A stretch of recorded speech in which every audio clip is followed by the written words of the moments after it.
Hi, I'm Lori. And I'm Kevin, and this is No Longer Ashamed. We are survivors of childhood sexual abuse. And we're here to share with you that if you're a survivor, you don't have to be alone. Our logo is a salamander, and the reason is a fire salamander can survive a fire, and you have survived a fire. We want to help you with your journey to healing and hope. We are all survivors together, and we walk this journey together, and you are not alone. By telling our stories, we are hoping that you will have the courage to share your stories as well and find your voice. Because stories are so important, and for so long I know that I wouldn't tell my story, but when I finally shared my story, that's when I got my freedom. And this is our journey and your journey to healing and hope. So come with us. There's a couple things we want to talk about briefly tonight. Number one, some of you heard Ashley's story. We did a warning before it, and it triggered Kevin. It was difficult for him. Now, I'm not going to say it wasn't difficult for me. I reacted differently, but for Kevin, he had to edit it, so he had to listen and listen. And I think it's important for people to understand, Kevin, that we get triggered and we don't even know it, so we behave a certain way. So you want to talk about that? Yeah. You're like, no. Yeah. Yeah. Wonderful. No, for me, I think I tend, and this happens to a lot of survivors, we tend to be very empathetic. So we almost re-experience what someone else has gone through, or we're, You feel it. You feel their pain, and just really had a hard time because it just struck me so much what she had been through and what she had to deal with and how she got through it. Mm-hmm. I mean, that was amazing that she's doing so much now. Mm-hmm. And I was so proud of her for getting through it. But, it just broke my heart. It did. And literally. something that I think is important for me to say is you are an empath. And I think that we don't talk enough about people that are empathic. Now, Mm-hmm. I am very compassionate, but I'm not empathic. And people who are empathic feel other people's pain. Yeah. So, number one, you're being triggered, Mm-hmm. which is hard. But number two, your character, I don't know if you call it personality, is that you're empathic. And so you feel people's pain. So that's a double whammy for you. Now, when Ashley was telling her story, it hurt my heart. I know her. I love her. I had no idea it was that deep. Mm-hmm. But I was able to get up in the morning, do my job. You had to keep listening to it because you were the editor. Mm-hmm. And you're empathic. And I think that that's something for you and our listeners who are to actually own and recognize. Yeah, I think it's important to recognize when you feel deeply what others go through, it can really affect you. And it did affect me. Mm-hmm. And you have to be aware of that. And I think it's a good thing generally. I think it's a really good thing most of the time. And it's not just in person, it's TV shows. So the twins, that really affected you. Yeah. It affected me, but it really affected you. Yeah, that was, what was that called? Tell Me Who I Am. Mm-hmm. That was a great show on Netflix. Amazing show, Tell Me Who I Am. But again, I was really affected. And I really highly recommend that movie because it really makes you realize what a struggle it is to deal with trying to hide our identity, trying to bottle it up and keep it hidden, and what the effect of those secrets are on your life. And that's the other thing we wanted to talk about tonight, was sharing and how important it is. And I know we've done an episode. It was our first episode pretty much. But since we've done the interviews we've been doing, and since we did the panel last episode, we've realized how important sharing is and what the effect sharing has on survivors after they share, and how profound that is. And how we are so prone to keep a secret. This week I interviewed Dr. Shauna Springer. I would love to have her on this sometime, but I did post it on our Facebook page. And I said, telling our story is so important, but with veterans, they don't tell their story. No. So their PTSD doesn't get any relief, whether they're mandated or whether they just, in their mind, they can't tell the tragedies. Mm-hmm. finding the right people to tell your story to is so important, and saying the words is so important. And I think that if Kevin and I have learned anything, it's that our story matters. If it's hard, if it's difficult, and that, like, Ashley sharing her story was hard. And what I think is difficult is she told her story with not a lot of emotion, because she didn't have that emotion. It was a fact. These were facts she was sharing. Just what happened. And so I felt very sad and compassionate. Kevin is an empath. He actually felt her pain. So when he had to listen back, it was very difficult. And I teach podcasting, and I'm very firm on you post every week. You drop every week. But when you're doing a podcast like this, so for me, what happens when I get really triggered is I get paralyzed. And this is what I do. I wish I would clean house and be like one of those people. Basically, I walk circles. So maybe not literally, but I just go in circles. I go in circles. And then all of a sudden, it takes me a few days, and I go, oh. So for me, what triggered me was kids being kidnapped.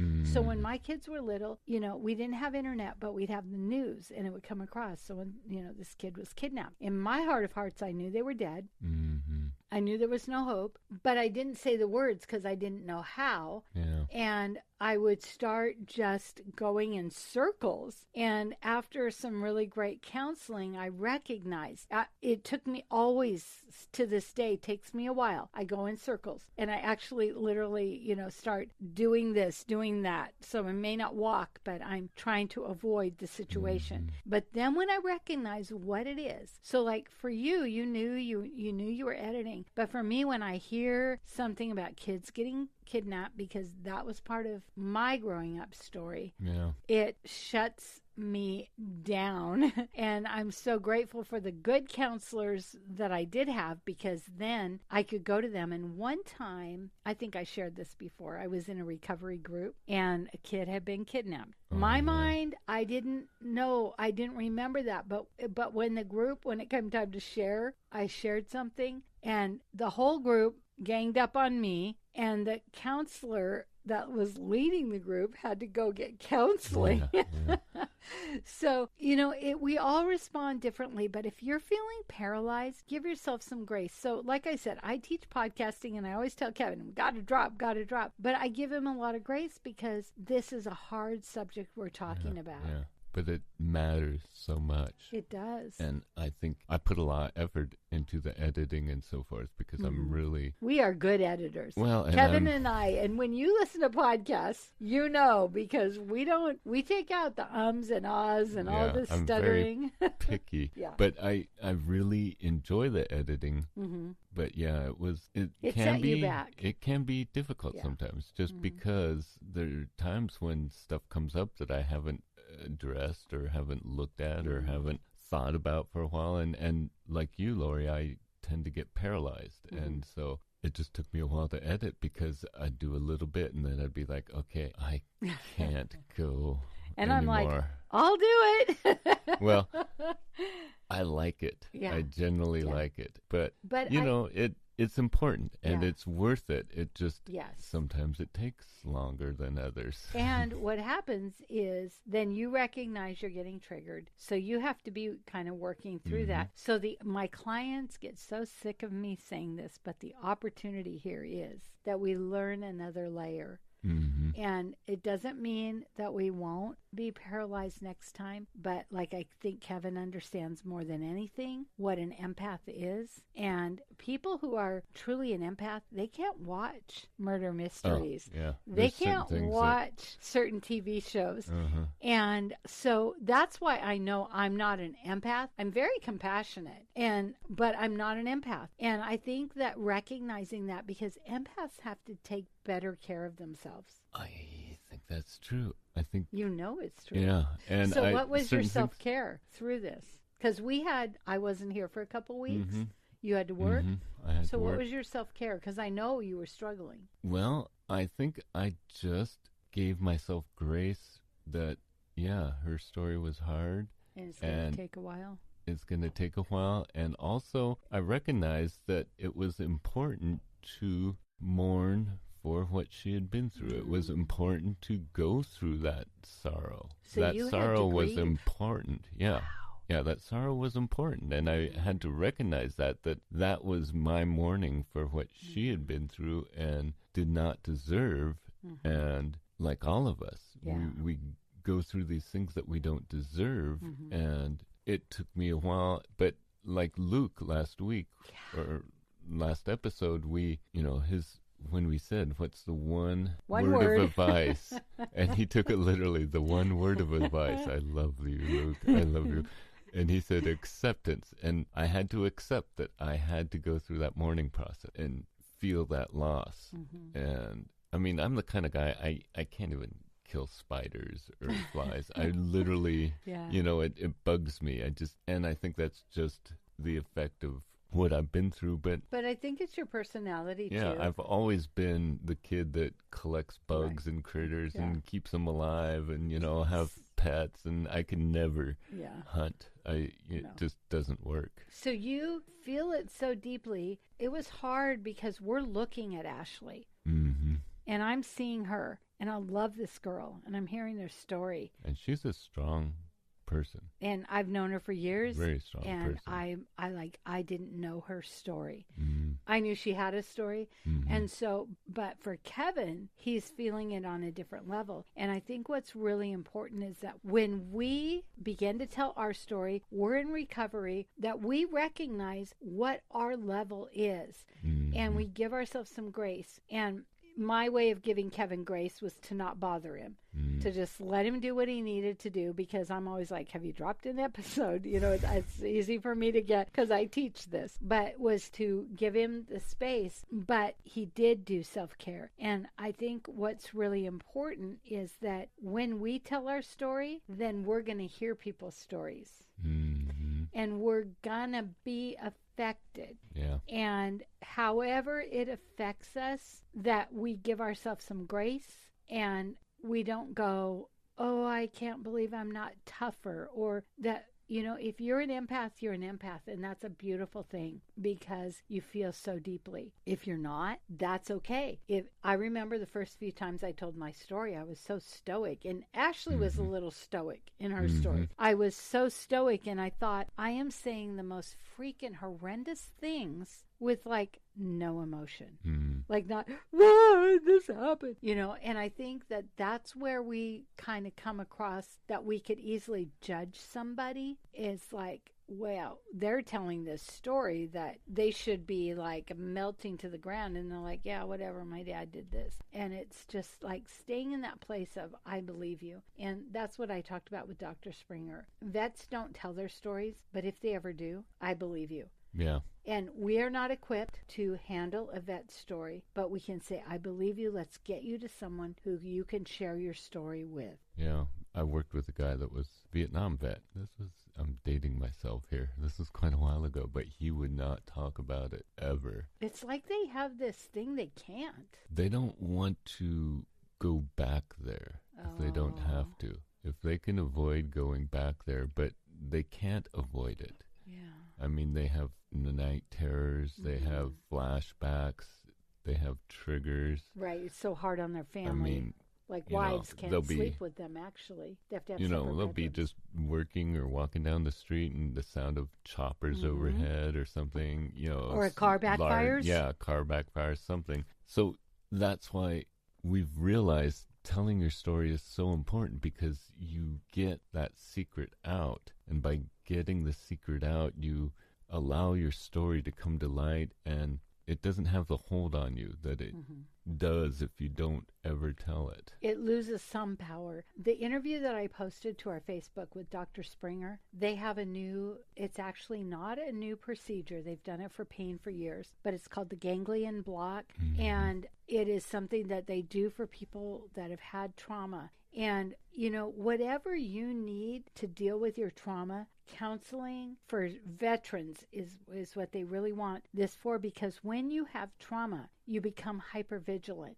Have you noticed that? Maybe when you go to a restaurant, you can't sit with your back to the door. You always sit. And then I had a friend who was a coach, and she was always snapping her fingers at me because I was looking around. Oh, yeah. I thought I was tracking with her, but for her, she had no trauma. She didn't understand that I had to survey the room. And Constantly, so it's like these soldiers, they don't let down. So the ganglion block, it's something that I want to do. We'll see if I do it. And if I do, we'll follow. You know, we'll see if it's something that's for you. But when we have trauma in our life, and it may depend on your place in the family. So for me, I was the middle kid, but in a way I was the oldest because my brother was so much older. Mm-hmm. So telling your story is number one, the most important, but getting a counselor, getting some help, getting a support group. And you all heard last week, we had that great panel with Mike and with Luke. And what was the word? Tell your story. Yeah, and that's the breakthrough, I would call it. The breakthrough is telling your story. And for both of them, they talked so much about how important that was, a breakthrough, because now they're trying to, with telling their story, help others. They're telling their story over and over again just to help someone else get to the point of being able to talk about it. So for Mike, he is a Santa. Yes. And all this shame around, you know, Santa and kids. But because he's been sharing his story, he's been able to do that. Luke was like, I didn't remember this about his story, but he was in jail. And I think he's going to do work with prisoners. Yeah, I think that'd be amazing. And, you know, he kept saying, you teared up during our interview. And I did, because when I see someone's passion and when I see the place that they know they can make a difference, it blesses my heart, because we are here. We are here to share our story. And I just heard, I'm sorry I can't remember what podcast, but this person had gone through a lot of trouble in their life. They had gone through foster care, not sexual abuse. And what they said at the end of the podcast is, as hard as being in foster care, being adopted, being a black person in a white family was, she said, I wouldn't trade any of that because of who I am today. And I will say that every time. If you ask me if I could go back and change anything, it wouldn't be that. Because at my age and where I am, if it makes me stronger, if it makes me who I am, then I'm down. Because we all, whether you have sexual abuse or not, we all have some sort of trauma. And what Dr. Springer said is, because of COVID and people losing their jobs, being stuck at home, it has leveled the trauma field a little bit. And people that didn't understand trauma before, now they have a little more compassion for trauma. Wow. Never thought of it that way, but it does make sense. People get it a little more because they've been through something that was out of their control. Yeah, just something that they had no control over, which is what survivors have been through. We had no control over what happened to us, and in a lot of ways we had very little control over how we dealt with it. Right. And so, and that's why this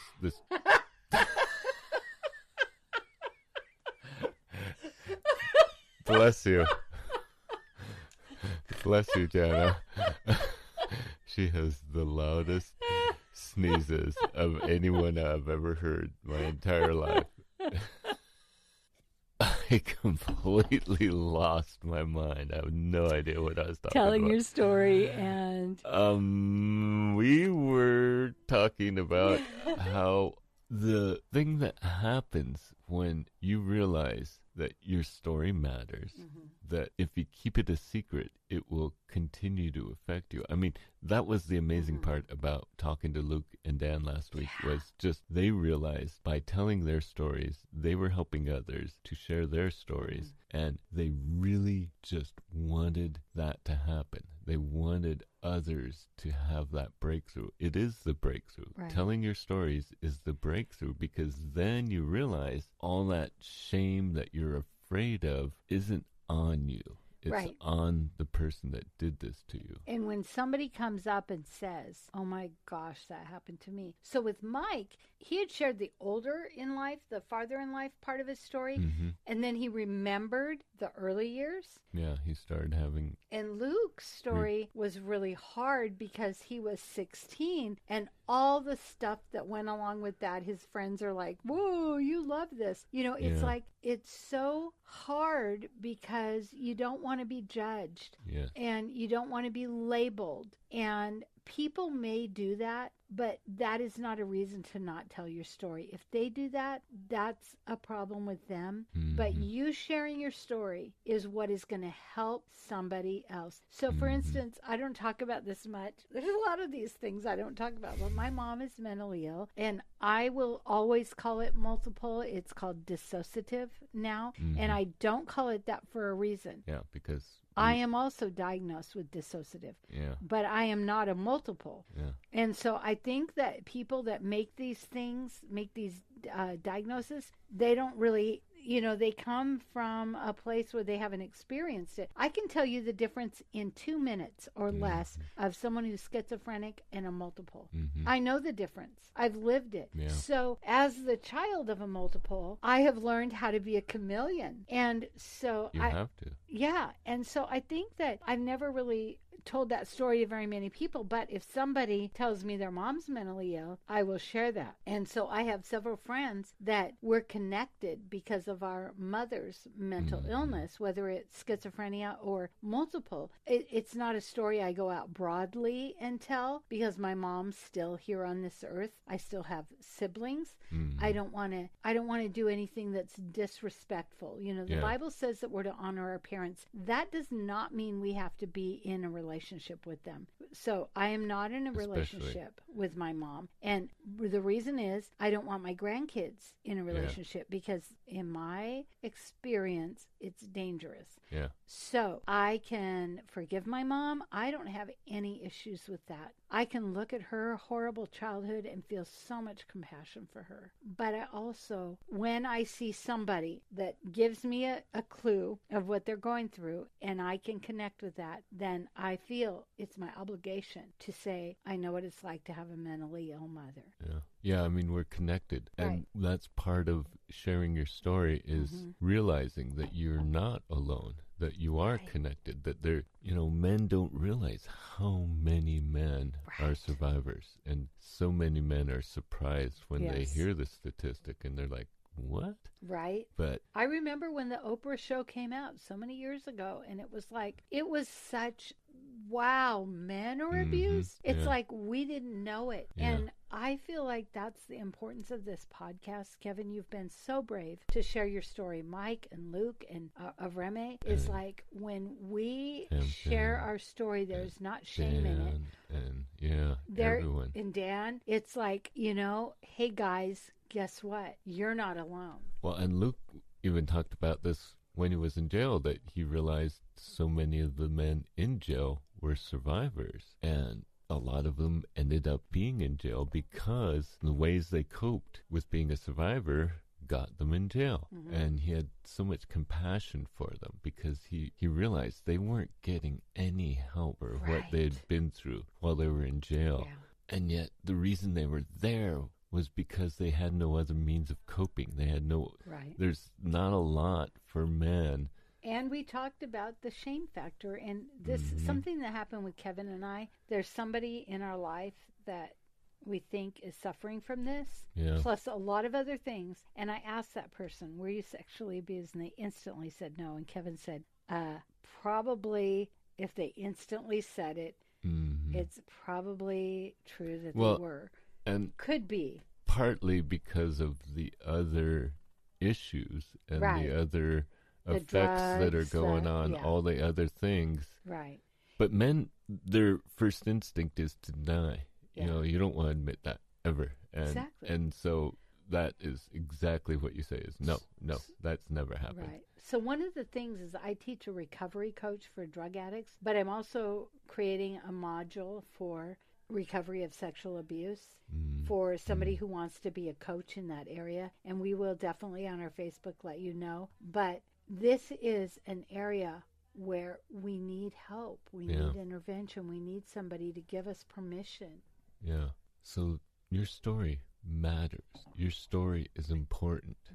Not only for you to get it out, to get the secret out, so you're not burdened by that secret, so you're not hiding behind that secret, but also for those who are also hiding, who are also afraid to talk about it, who are Mhm. also, they don't know what, how they can talk Right. about it. Your story can help them. Right. Just like Luke's and Mike's and Dan's and Mhm. of Remy's stories, they're helping others because they have taken the courage to share their secret with Mhm. others so that others will realize they're not alone. They Mhm. don't have to be alone. And we have seen the effects of that in these interviews, and we just want to emphasize that's why it's so important to tell your story. Of course, it's also very important who you tell your story to first, how you share it, that you're aware that you're sharing it with someone safe, someone you feel that's you can trust, that will believe you. But if you need a counselor, but also if you write it down. But here's the thing, if you don't have support, it's going to affect you when you write it down. So get support. The coolest thing is having a team, having people around you that are supporting you. And that's the one thing that we've learned, because we have this community now of amazing people. And like for Luke, he, reached out to us. He said, he was struggling, and then we had him on. He told his story, and his life is different now. So find the people that will support you and do the things that will help you as you tell your story, because you were a kid. So all I can say is you were a little kid. And so often when we're adults and we deal with it, we think of ourselves as adults when it happened. But we were a kid. It wasn't your fault. You didn't deserve it. No. You deserve to heal. You deserve to have hope in your life. You deserve to be protected and safe. And reach out. If you have no one else to reach out to us. But we'll try and send you to the resources that can help you and wherever you are. And just what I love reach about out. our Facebook page is, so Luke reached out and we chatted with him, and then Mike had done another interview and we posted that, and Luke listened to it and he's like, I want to talk to Mike. And of course Mike talked to him. Yeah. So now they have this great friendship. Yeah. Built on, they've been through the same thing. And that's what's so important. Yeah. We are not alone. And your story matters. Your story matters. And as long as you're here, as long as you're alive, you have a purpose. And you deserve to find that purpose. And you deserve to live the life that you deserve. Right. You don't have to live as a victim. And I think for me, for so long, I didn't understand that until I started to get help. So because I was a victim, I acted as a victim, and people treated me as a victim until I was able to sort through that. And that is the thing that I think is really powerful, is when we can tell our story and no longer be the victim. And I'm not going to lie, I think I've said this before, I kind of wanted the victim. I wanted sympathy. And then I recognized that no, I didn't really want that, but I felt so alone. So then when I found there were other people, there were other stories, that this is bigger than we ever thought, that it's so great. For me, just the other day, somebody was asking me, on Facebook, everyone messages, they're like, hey girl, because they want to multi-level market you. And I'm not going to lie, I do network marketing. I believe in it because, it's a multiple streams of income. But it's like, you know what? I love my life. I love what I'm doing. I have so many options, and I'm feeling such happiness and joy in my life because I'm so willing now to talk about it, because I didn't talk about this part of my life because it would affect my siblings. Kevin, when he wanted me to do this, I'm like, I don't know if I can do it. But you know what? Here's the thing. Talking about it has changed my life. Yeah, it does. So before we end and pray, which we want to pray for you, we always give you an opportunity to hop off if it's not your thing, and check out, goodbye, whatever. But we love to take a minute and pray for you, because we do believe in the power of prayer. And my son has got into detox last week. He is back on the track of recovery. And I know it's because of the people in my life that pray for him. And, you know, it's been hard as a mom because I want him to be recovered for 5, 10, 20 years ago. Yeah. But prayer is so powerful. And also we want to be respectful of people that it's not their thing. But so with that, Father, I just thank you for all your blessings, especially for all the men and women that we have interviewed. And their willingness to share their secrets, to share their pain and sorrow and what they've been through, and also to support others, to their willingness to give back to others and help others through this, Lord. And I just thank you, Jesus, for their compassion, because I know that's coming from your heart of grace, of just loving those who are suffering, loving those who are going through hard times, wanting to reach down and help them. And Lord, I just thank you for all those who are listening, that you would give them the courage to share and the courage to help others and the willingness to move through this, to do the work to get through this, because it will change their lives, Lord, and it will heal them, and they'll have hope in their lives. Lord, I just thank you because you are the source of hope in our lives, and I thank you for that in your name. Father, I thank you that we don't have to suffer, that we have a place to go.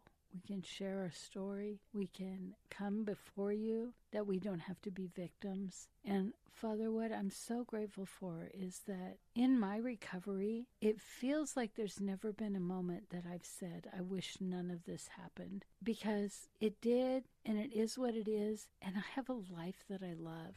And even in the midst of my son being a drug addict and knowing he was on the street, knowing that powerful people were praying for him, but also knowing that it was his decision, his timing. And Lord, I'm so grateful that he reached out. But I am so grateful for struggle, because I feel like that's what makes us the strong people we are. I don't think any of us want somebody to be abused. And when people say it was meant to be, they obviously don't realize when they say that to someone who is abused. They don't realize, but we take it as, oh, God wanted us to be abused. But that's not the case. But Lord, the way that you work through anything that has happened, the opportunity for us to grow, to be strong, to share, to have community, to reach out, that is the blessing. I was listening to someone talking about the gift of temptation for drug addicts, for sex addicts, Lord, that the gift is when we can look at temptation and then we can say no, the strength and the beauty in that, and the character. And Lord, we are not a generation that needs to be coddled.